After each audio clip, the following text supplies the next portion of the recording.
Having spent 14 years in the corporate jungle with IT behemoths like IBM, SAP, Wipro, and GBM in Dubai, and 6 more as a first generation entrepreneur, Brainbox is a podcast that is focused around leadership. I interview successful CEOs, MDs, chairmen, directors, and other very successful people in an honest, unscripted chat. I'm Kaushik Bose, and welcome to the Brainbox. For the people who are here for the first time, hi, my name is Govind. I run Arctic Invent, and we help companies with their entire IP life cycle, right from ideation till the grant of the patent, and also make them investment ready in terms of IP. And today, of course, we are talking about sales and how do you generate your first sales as a startup. And sales has always been a lifeblood in any business, right? And of course, you have to be afloat and grow at the same time. But sales is something which validates the product and the service, and it actually is the starting point of any startup to to be really coming to the world in terms of that they are really important and they are really going to make it successful. And so it is one of the most important aspect to a startup and a startup business. And our guest speaker today is sales rockstar Kaushik Bose. And Kaushik, welcome to Startup Series. Thank you for being here. Thank you for sparing time to be here. And would be great if you kindly introduce yourself, in terms of career and in sales, and how has been your journey so far. Sure. First of all, thank you so much, Govind. It's really an honor to be on the show. I've seen your previous 2 episodes as well, and it's been phenomenal. So, quick intro about me. I did my MBA from MDI Gurgaon, worked in B2B sales, primarily with IT behemoths that time with Wipro, SAP, IBM, and of course, GBM in Dubai as well for about 14 years. So, had done a lot of the B2B sales, been there in the business. Then after that, the startup bug bit me. So from 2017, I came back to India. We launched 2 startups, built a national franchise network of around 18 branches. Thankfully, managed to get a successful exit as well. But then what I realized somewhere, like about some time back, was that I didn't want to build another startup as a number one. So that's how I joined right now my batchmate from MDI in his venture. It's called Green Tiger. So I'm the chief business officer.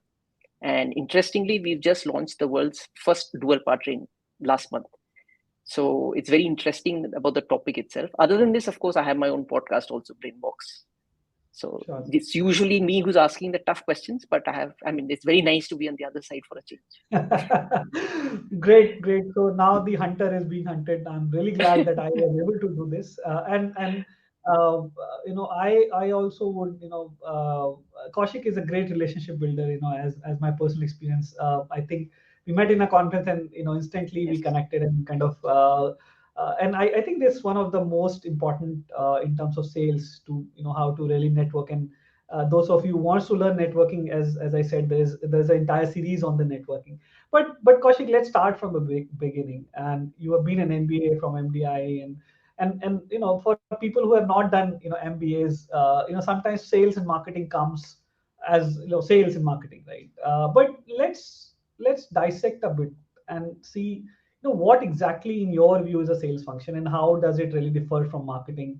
And as a startup, when founders are mostly from the operations or not from generally from the sales side, in most of the cases I've seen, especially in the technology startups, how how do they look at the sales function? So very interesting question, actually, because when I joined Wipro from campus, so my dad used to tell everyone that I was in marketing, and I would correct him and say sales. So there are, like sales and marketing is something which is usually in conjunction, but at the same time, there are fine differences between them. So the first difference that comes in sales and marketing is the people's perception of it. So sales usually has a very negative connotation. Like they tend to be, those, if I can call it the aquaguard kind of mindset, going door to door.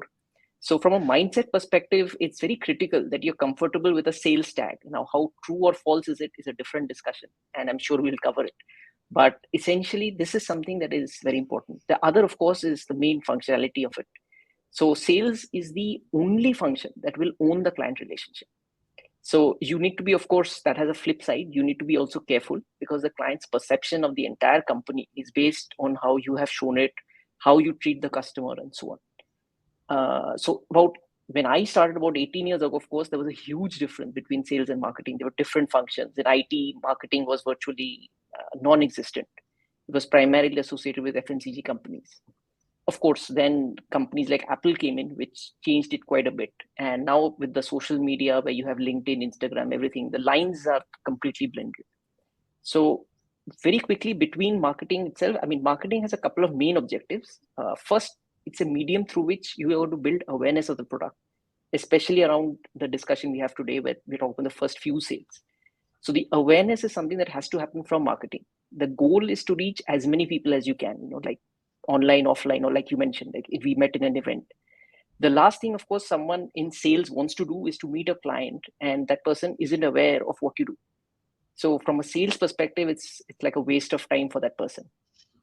The second objective will be to capture as much relevant information as you can of your prospect.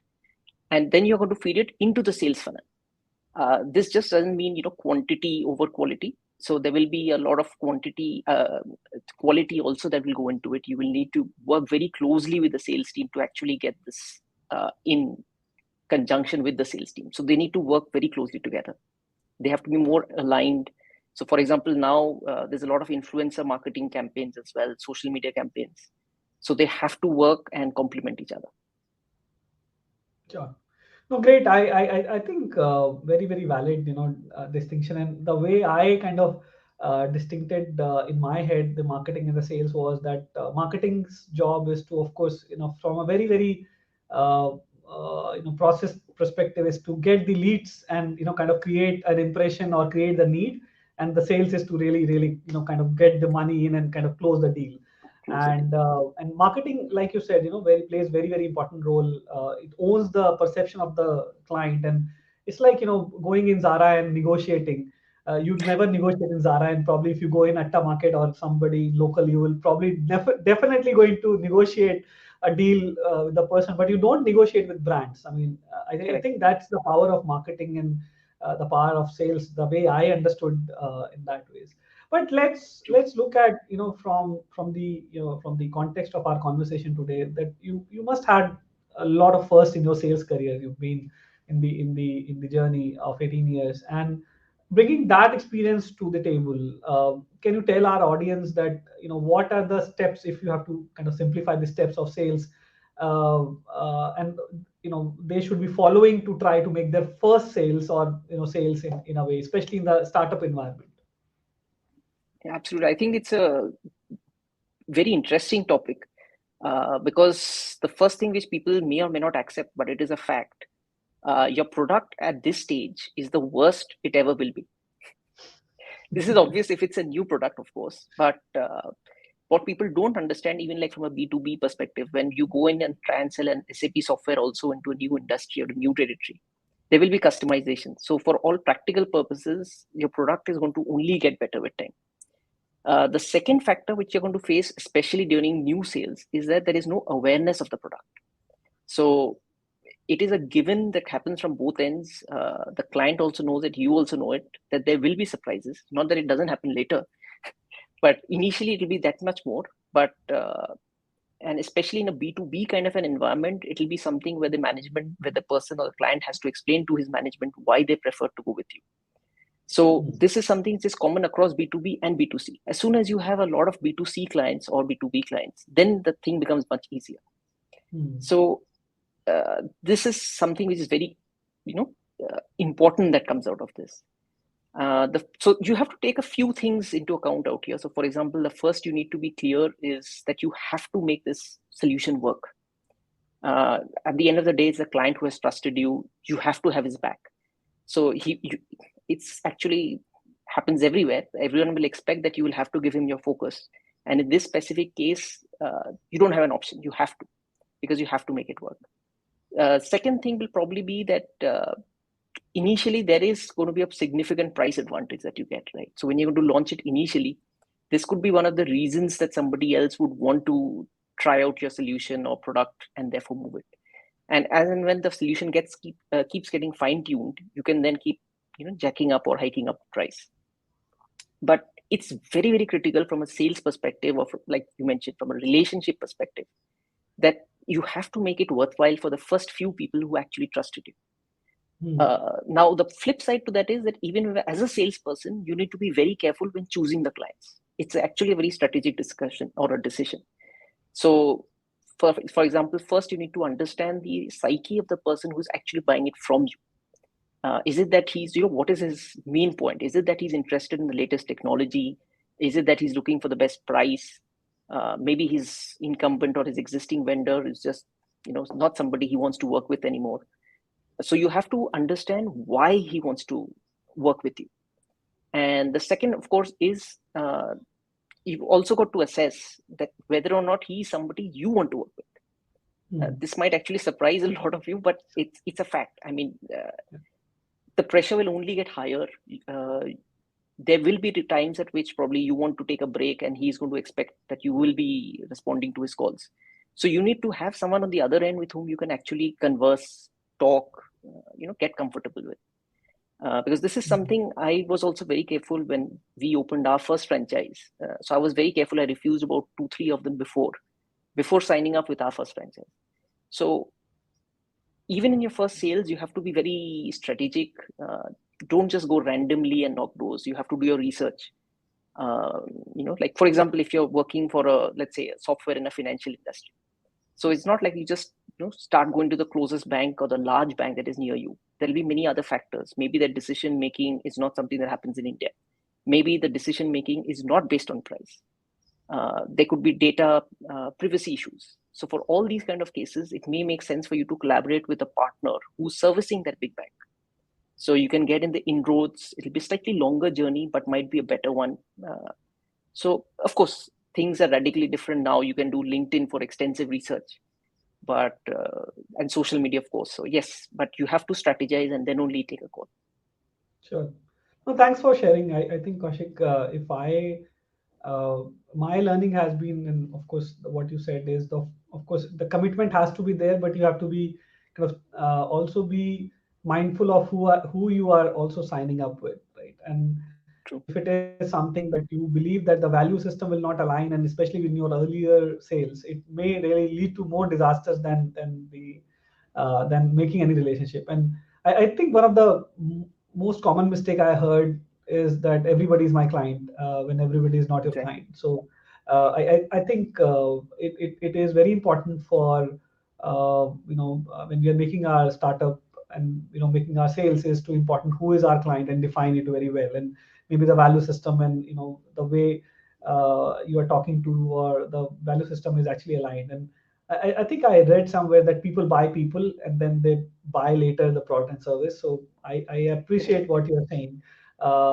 Thanks for sharing that. Now, it is also like it's always has been this notion that extroverts are the best salesperson. But if you think about it, they say that statistically introverts makes the best salesperson, right? Because they listen. And what's your take on this? And what kind of person you would say you are? And what do you think about the listening in the sales process? What's your view on that? So there's a mixed Breyer's test, MBTI test, which actually classifies any kind of person into 16 buckets. Yeah. So I happen to be an INTJ, which is an introvert, is the first, and I'm a 93% introvert. So I can assure you that introverts do excellently well in sales. I think at the end of the day, you're absolutely right? So everyone wants to be heard. In fact, everyone should be heard. And only once you get to actually listen to the other person, you can then decide, what you want to do after that. Especially in sales, you need to first understand the person that is on the other side of the table. What does he want from the product or service? Because at the end of the day, you'll only clinch the sale when it is a win-win for both the parties.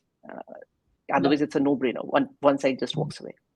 So while trying to sell also, you will need to assess, as I mentioned earlier, right? So if you're a good fit for each other. So because again, like you mentioned, there are many people who just say yes, yes, yes, yes. And then at the end of it, when it comes to the actual delivering time, they say, oh, can't do it.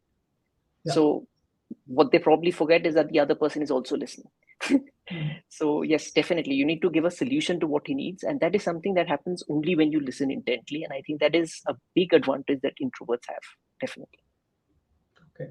No, I'm surprised to hear that you are an introvert because I never kind of realized that. But but if you talk about it, and you said in one of your talks, and I in the brain box, and I quote that the secret to sales is trust, and you undercommit and over deliver each time. Could you please elaborate on that, especially in terms of startups who are coming up with their products and services? What's your take on that? Sure. So uh, I think the biggest myth that people have about sales is that, the perception is that anyone who can sell a bald man a comb is an excellent salesman. And this is the worst statement I can ever hear of when it comes to this, right? So, for example, in this case, the bald man will actually go home to his family. His friends will laugh at him, or probably his family, his wife or his spouse says, "What the happened? What happened to you?" And then probably he goes in front of the mirror and then he starts combing and he says, "Oh, bakra ban gaya" types. So it's very simple, right? He just throws the comb away. But from your perspective, you have just lost a person with whom you could have had a very long lasting relationship. I mean, if a bald man actually buys a comb from you, imagine what you could have given him for over the next 10 years. So that is the kind it is about, right? So it's definitely about the relationship. And it's the opportunity cost as well, right? So you want to ensure that you have somebody, you'd rather have 10 clients with whom you can have a much longer perspective. You can sell different things to them, even if not sell, at least have a good discussion with them. So that is very important. So you need to deliver time and time again of whatever you're promising, rather than, like they say, even for a customer acquisition, right? So it's much easier to retain a customer, and it's 7 times more expensive to actually go and acquire a new customer. So same thing goes with the client as well. And of course, I'm not even considering where he's going to go and tell another 7 of his people in the club that, oh, don't buy anything from this guy, he's highly untrustworthy. Now the second part why I believe that you should undercommit to some extent, right? So for example, let's say I can do 90% of the task or the ask that has come from his end. I could tell him 100%, but yes, I'll have to struggle. So it's much better to tell him I can do 85%, figure out a way in the meanwhile, how can I do the remaining 15, with timelines, of course. And then when you even deliver a 90%, which you should be able to deliver, that level of trust goes up. And Sure. being fair, if he doesn't accept 85%, he won't accept 90 either. So, of course, with this, you have to be very, very categoric that you want to get the remaining 10% also done. So definitely you need to put in that effort and ensure that undercommit or at least commit what you can do. Don't overcommit for sure. But overachievement and over delivering is something that is paramount. You have to. No, sure, and I think Kaushik, I can relate to what you just said, and I think a lot of my conversations goes with our clients is to convince them why not to do IP, because Exactly. sometimes we also feel that if they are really ready, if they really understand what it's going to help them, what it is and what it is not, and I think I realize that it is very very important to tell them what it is not. And in a lot of the cases where we understood that people have a very different perspective of what we do, at least in terms of IPR and IPR consulting, and educating them that look, it may not be the best solution, and sometimes client even convince you that, hey, I really need this. Now I understand what you're saying, that it's very very important to actually not to sell a bald man a comb, because then it will really have a ripple effect, because then he will talk really bad things about you, in friends and on social media or wherever, and then it actually kind of dents you, your credibility. And so probably being a salesperson could be also being honest, and being kind of mindful of what you are saying. But if you think about it, one of the most common situation where sales people, or at least because they are doing it on a day-to-day basis, struggle is that how they ensure that client is actually interested in buying their product and kind of puts them in their mind when they are thinking about certain services or product? Uh, what will you advise on that? So I think it's much easier now. So like right now, for example, you've just got to keep updating the person, right? So of course, at the end of the day, it all boils down to the relationship. But if you keep updating the person, and in fact, everybody about the new upgrades, or let's say a new potential client or new client that you've just got on board. So you need to keep. So for example, let's give an example here. So let's say you need a CRM solution next month, next June, next year. So it's much easier that I keep in touch with you. I keep posting on LinkedIn or the relevant social media channels, B2B for LinkedIn, something else, Insta, Facebook, etc. for B2C. Put WhatsApp status messages through my business account. Take testimonials from some of my clients. So what will happen is that when, let's say around February or March, when you're actually deciding your budgets for the next year in June, it is an automatic top of the mind recall that you'll say, Kaushik was telling me has a CRM offering, so why don't I reach out to him? Maybe even if you don't in the month of March, when you're about to close the budget, I just give you a call or ping you on WhatsApp. Another very important thing is that this is something that needs to be done in a very responsible way. I have seen some people just calling away at random, bombarding you with emails. So this is also something that shouldn't happen. So you need to balance it right. But definitely it is to that interest or the intent to build a long-lasting relationship.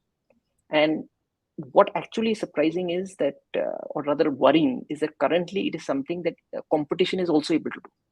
Yeah. So it's very easy for somebody else to do the same thing, and then your client will probably be going there instead of coming to you. So you need to be mindful of it and get the balance right. Sure. So, just a related question to this, if you have to, as a salesperson or a marketer, you have to put a limit to emails or messages. Would you recommend any kind of safe limits, that this is a safe limit for kind of sending messages or sending emails? Just something as a metric for listeners today. So personally, I don't think an email more than once in 3 days is recommended, because if somebody, and I personally do tell people who keep replying and reminding me, I said, I'm busy, I'll get back. So this is something, and again, this actually boils down to the other point you were saying, which is listening. So for example, if I'm traveling and I say, yes, I'm traveling from so and so to so and so date, so the other person needs to be mindful, he's traveling, so let me call him after that. That is something that builds that level of trust also with them. On WhatsApp, I personally prefer WhatsApping than calling. The reason is that the person, whenever he gets free, he can call back or he can continue a message. But yes, as you rightly mentioned, I mean, listening is the key, and you need to get the balance right. Oh, great, absolutely. I think a very good metric, and something which our listeners can take away as like a immediate step that they can do. But all this, in as you said, in the sales process, it's also a lot of people say it's about story, right? Now, in terms of startups, right? Of course, it's a lot is about storytelling, but how important is the story or the storytelling in the sales process? So you might have noticed an interesting trend. Most of my answers were in a story format, right? So you actually pick up actual stories, or you can pick up anecdotes or something, like the bald man trying to comb his hair, so something like that, and you pull out a learning. So this is something I have been imbibing, but of course I'm a part of the LinkedIn Creators Club also. And that's one of the first few things they also said. Try and connect with the audience in a story or an actual incident kind of a format. From a relevance perspective, also it makes sense. So, for example, you go and meet a client at HDFC Bank, let's say, right? And you tell them that I did this for ICICI. It's much easier for that person to actually understand the information. So the emotional connection is something that builds. Another very important aspect to this is that it builds trust. So especially for startups, right? So when you can start a story, let's say with why you started the company, what actually went behind it, why did you feel that this requirement is there? So it helps to explain to the client as to what is the pain that you are actually trying to solve. And this is something that many people don't do in startups. This is a very strong recommendation I have. You should have this right in the beginning. You should have it on your website as well. You need to start building that relationship with your client. And let's face it, right? So everyone loves a good movie.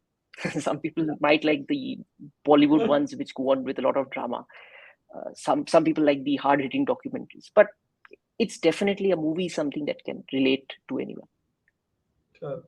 I think a very valid point, Kaushik. But I think storytelling has also been abused a lot in LinkedIn these days. People randomly, do this, that I met this person, or I ate this banana and I thought about this. And I think Correct. somewhere we have to also draw a line. That has my learning is that with the story you have to be authentic, not really True. picking up those HR stories that I'm sure everybody has seen, that there was a candidate and we offered more than what we were.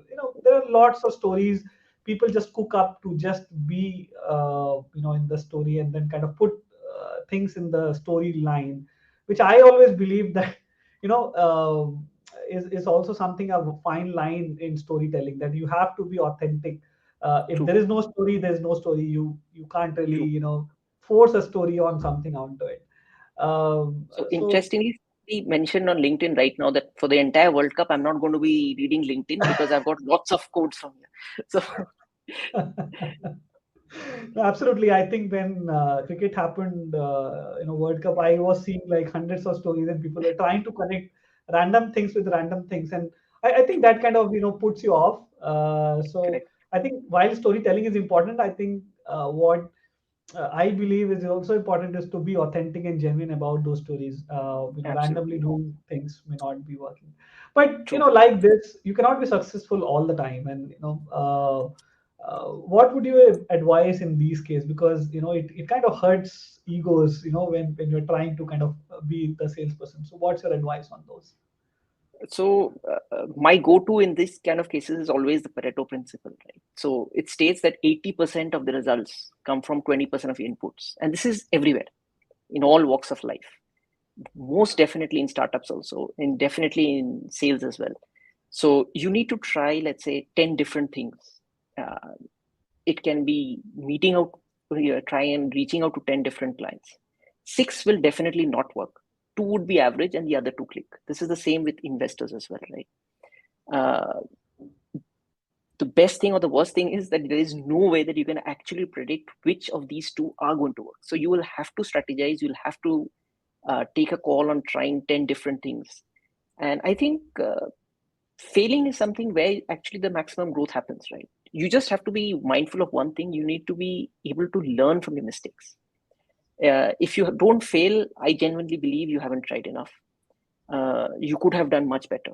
And if you haven't learned from your mistakes, then it's just that you've wasted the opportunity. So that's one of the reasons I love to read. I love listening to podcasts as well. It's very cheap, and it's the fastest way to learn from other people's experiences, other people's mistakes, which will probably make it much faster for you to not commit the same mistake again. Sure. No, I think one of the most uh, powerful statement around this I heard from my mentors and coaches was that not everybody will buy. Live with that, Right. and I think that kind of gives a lot of peace, that not everybody will buy from you. And True.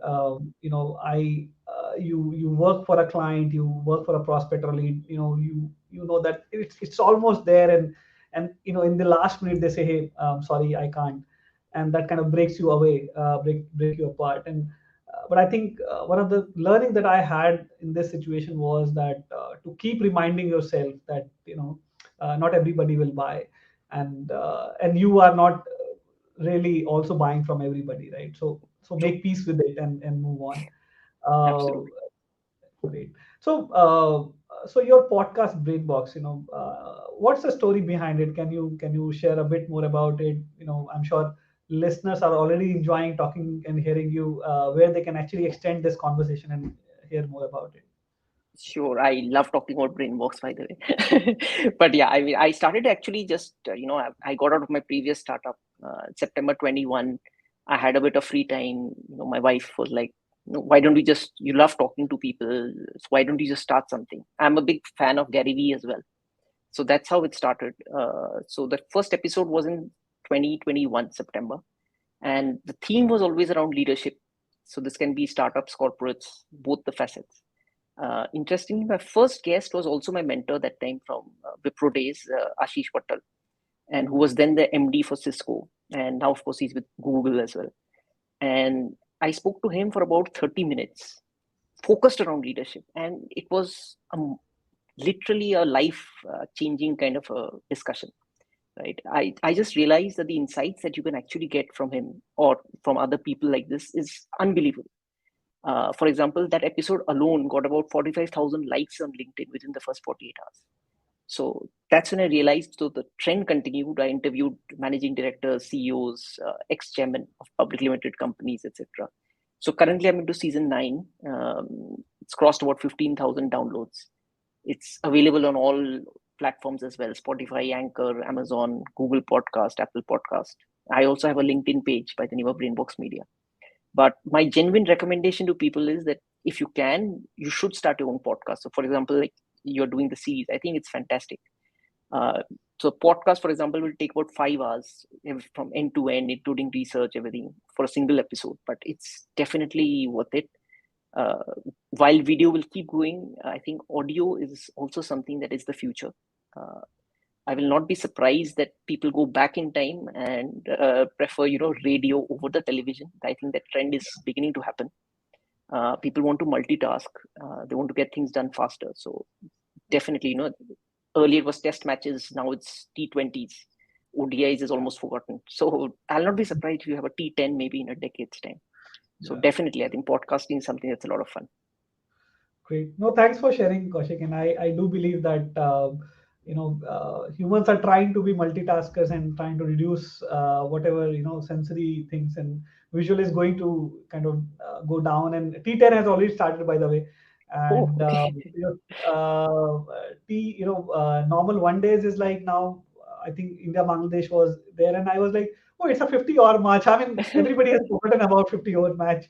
Exactly. So I think, anyways, very, very rightly said that the future is, of course, people are going to be on podcasts and amazing learnings. I mean, you can listen while you are driving or whatever. So, but thank you for doing that. I mean, on the behalf of all the listeners, at least I can voice them and say, hey, thank you for doing such a great podcast. And I encourage all the people who are here or listening it later, do go follow Brainbox for sure. Amazing, amazing sessions. So now, before we end, Kaushik, let's try to kind of put all the takeaways in a nutshell, right? Would you like to share something like a playbook of sales for startups? Wow. You've actually asked great questions already. So we've discussed most of it. But yeah, I mean, in a playbook perspective, I would rate the first is that you have to document the why, right? You have to start with that. Think why you are making the startup. Build a nice story around it. As soon as you have that in place, I mean, and I'm assuming that your product, etc., is set. So I'm just speaking from a sales and a branding perspective. Second is, of course, you have to strategize on who the people that you want to reach out to, in like your potential customers.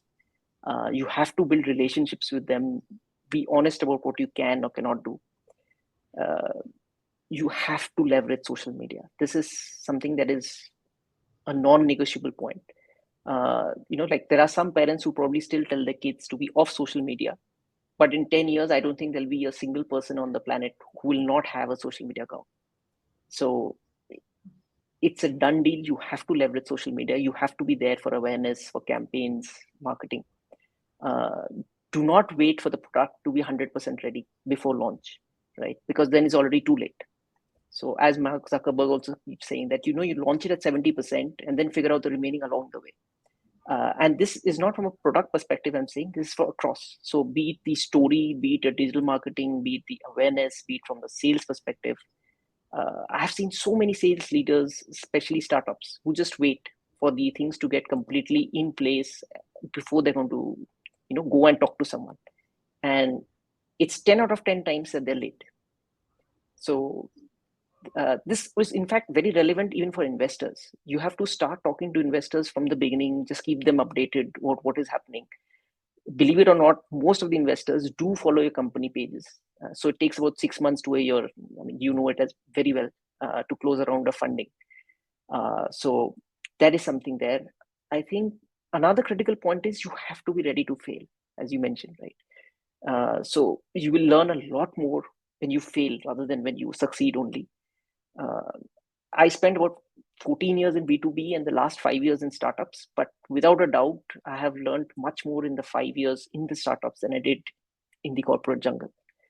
And probably the last thing you have to add on to this will be that you have to try and stay ahead of the curve. So I was into cryptos from 2012, completely exited now because it's common. So as a podcast also, for example, it's something that I'm already into season 9. People are beginning to start their first seasons now. So you have to put in probably 40, 50 hours into anything that you're going to, get invested into. But you definitely need to do that. So if somebody wants to build a personal brand, invest the 50 hours that are needed to research, do whatever is required, posting on social media, etc. Attend great courses. But you have to put in the effort, and most definitely be worthwhile in the end. Thanks, Kaushik. It has been wonderful having you. Thanks for sharing, such a great insights on sales. Any questions? We haven't seen any question yet, but if there's any question, would like to take it up. But Kaushik, really, really pleasure to have you. It's a great conclusion for us to talk about sales. Thank you for being here. Thank you so much, Govind, for having me on the show as well. It was a really pleasure, as always, interacting with you. Thank you. And wishing you and Arctic Invent the very best for the future as well. Thank you.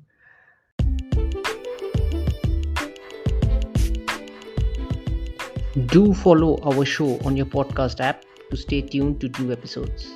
I'm the Chief Business Officer of Green Tiger, which is all set to be a disruptor in both the EV and petrol two-wheeler space. You can reach out to me on www.linkedin.com/in/Kaushik-Bose.